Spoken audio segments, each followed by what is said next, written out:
Well, hello everyone. It's Thursday evening here at the Daybreaker Rally. We've just had a fantastic driver's reception where we've just had a little bit of a chance just to relax and let our hair down a little bit before the really important stuff starts tomorrow evening and then into Saturday. But driver's reception, what does that mean? It means we have drivers like the legendary Ben Hunt here, who we can ambush. Ben, great to see you. It's lovely to see these kind of evenings, isn't it? And to have these slightly relaxed moments before the real competition starts. Yeah, it's obviously there's we could be at a restaurant or doing whatever, but it's awesome to come and support Paul and T-Mac and everyone else that's put on such a great event. It's last time we did this rally was 2014, so pretty cool to come back, and yeah, it would be cool to see Smoke and Joe actually in the car this weekend, but not going to happen. That would be a shame, but you are a previous winner here, and it is a special rally. You know it as well as anyone. Tell me what makes this such a special event. Yeah, it's actually obviously a long time since I've done it, but so going over the roads today, I had no idea, where we're actually going, but I actually love technical roads and tight, so that's what you get here, and it does open up in places, so it'll be awesome for everyone, and to have 92 cars, I think here is pretty special for the sport in New Zealand.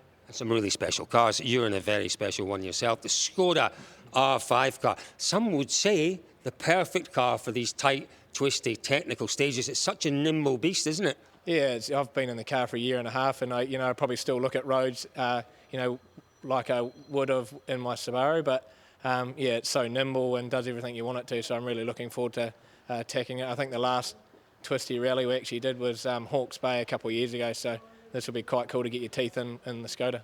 Now, you were telling me earlier on, Hayden Paddon has been great for New Zealand rallying, there's no question about it. But from your point of view, second how many times to Paddon? Yeah, I don't know, we've lost count, but it's a lot. And, it's awesome because Hayden's a world-class driver. I'm just a diesel mechanic, and I don't do any of the notes preparation or anything that everyone else does. So we go out there and enjoy it and have fun, and we love what we do. And as long as we've got a smile on our face, we're happy. No, a smile on your face is so important, but a chance this weekend, because what I noticed, it's 9 stages, one pass on each of those 9 stages, really gravelly, and what, you 4th on the road, we think, on Saturday. Is that enough to give you that little extra edge, perhaps, to compete with Hayden?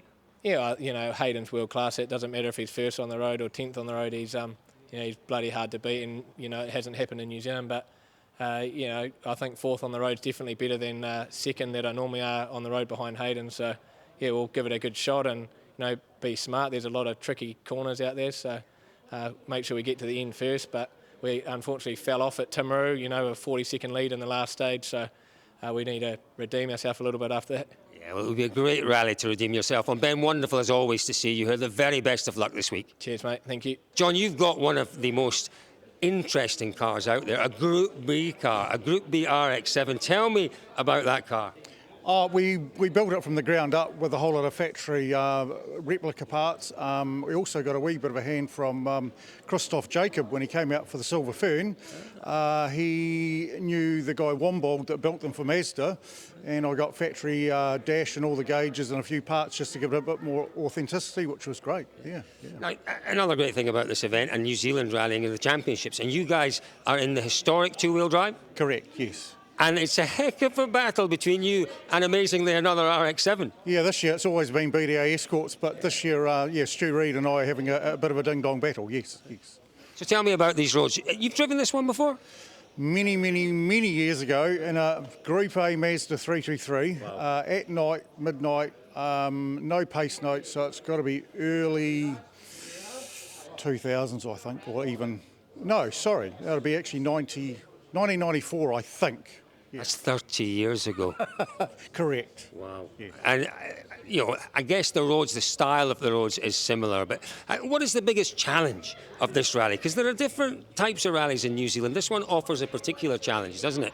Well, so tight and twisty. I mean, really the Mazda is known for its, probably outright speed.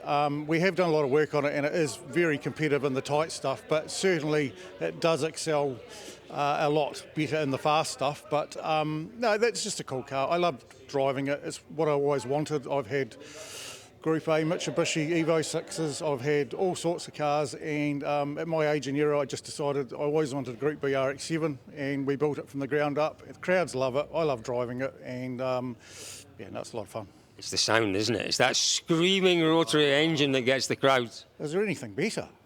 Well, I don't know. I really don't know if there is. Look out for it this weekend. Just a quick one about strategy. Is there such a thing? Championship is so tight, yourself and Stu. Will you be thinking championship or are you thinking win? Well, I need to win to get a points break, but certainly won't be doing anything silly because sure, we're in the lead, but we haven't got a great lead, so we need to bank points and also keep an eye on him. So strategically, we really need to win the event, but we also need to finish. Well, it's going to be fascinating to watch. It's always great seeing you guys out there. Thank you for bringing your wonderful car. We'll see you over the weekend. Thank you. So who will you be watching this weekend? Is there one driver in particular? Let's take Hayden out. So nobody ever likes to take Hayden Paddon out of the equation. Let's take him out of the equation, though. Who as a good drivers, isn't there? There's Shane's here. I haven't seen him, but yeah. Mate, that should be pretty exciting. You know, a lot of people in New Zealand need to see that guy. Being in our backyard, this is going to be bloody fantastic. How good is he? I mean, to me, I've seen a lot of circuit racers try rallying, and there are very few that can actually get it right. He looks to me as if he understands it. Yeah, well, he's come from the background of, dirt biking, quad biking, anything that goes fast. He wants to make it faster, so he's on there. So we're watching Shane Van Gisbergen. The one thing I've been told is don't call him Gizzy. It's not Gizzy. It's either Mr. Van Gisbergen or Shane. So we're watching him. Where should we go to watch? If there's one spot that the spectators should be heading out to, where would you recommend? I reckon at the end of that stage 6, because that's a long, hard bit of road and the boys will be sweating it out by the time you get to there. So anywhere in those spectator stages through there, they've done a lot of work to get there. So it'll be they'll be throwing the stones by the time they get to there, I reckon. Listen, I might be trying to catch up with you later on this weekend because your wisdom and knowledge are there and I need to extract it to help me out. Great seeing you. All the best this weekend. Yeah, we'll be seeing you tomorrow night on the start line, mate. There we go. That's my help. That's all I need.